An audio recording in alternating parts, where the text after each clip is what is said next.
Bonsoir, c'est sans doute l'un des débats les plus délicats du moment, un défi pour les responsables politiques et pour la société dans son ensemble. La gestation pour autrui, une méthode de procréation où une femme s'engage à porter un enfant et à le donner dès sa naissance à un couple. La GPA se pratique chez nous mais sans véritable cadre légal. Dans ce reportage, vous allez entendre les pour et les contre, ainsi qu'un couple gay qui a pu fonder une famille grâce à une GPA. Un reportage signé Kamel Azouz. Coucou. Oh. Coucou. Coucou. Voici Lily Rose. Et cela fait 1 an et demi qu'elle comble de bonheur Fabien et Mario, ses 2 papas. Pourtant, il y a 7 ans, ce couple qui souhaitait fonder une famille avait opté pour une autre solution. L'idée concrète d'avoir un enfant s'est présentée aux alentours de 2009, où nous avons commencé à suivre la procédure de l'adoption. On a donc suivi la formation obligatoire de groupe, puis les entretiens individuels. Et à la fin du parcours, on s'est rendu compte que pour nous, en tout cas, l'adoption était compliquée, sinon voire impossible. Quelques années plus tard, Fabien et Mario pensent alors à la GPA, entendez par là la gestation pour autrui. Une fécondation in vitro avec l'aide d'une mère porteuse.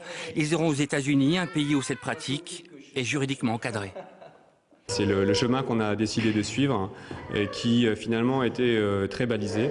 Et donc une fois que la décision a été prise de recourir à la GPA, c'était finalement assez simple, étape par étape, même si le processus est assez long. C'est via une agence qu'ils seront mis en contact avec une mère porteuse. De part et d'autre, le choix se veut mutuel, le coût 120 000 €. Cette charge financière, elle est en fait la majorité, environ 45 000 €, sont suite aux frais médicaux. Donc la prise en charge de l'accouchement, de la clinique, etc. C'est la plus grosse partie en fait qui doit être prise en charge. Il y a une rémunération de la mère porteuse qui était d'environ 25 000 €. Et puis tous les intermédiaires, les agences, les avocats et autres. Dans un hôtel au cœur de Bruxelles, une organisation américaine est venue avec des représentants d'agences. Objectif, informer principalement les couples homosexuels qui désirent devenir parents. On leur demande si 120 000 € ce n'est finalement pas une dérive commerciale de la gestation pour autrui.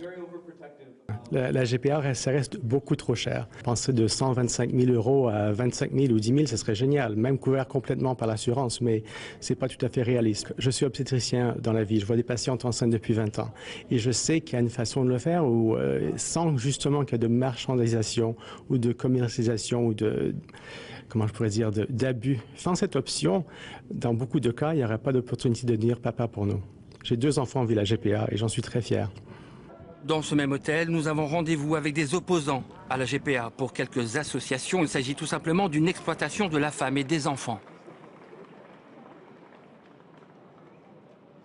Formidable cette solution pour assouvir un désir d'enfant, d'exploiter le corps des femmes, de payer une femme pendant 1 année pour qu'elle porte un enfant qu'elle sera obligée d'abandonner à la naissance, avec un ovocyte qui va être acheté lui aussi, dont on va définir les qualités.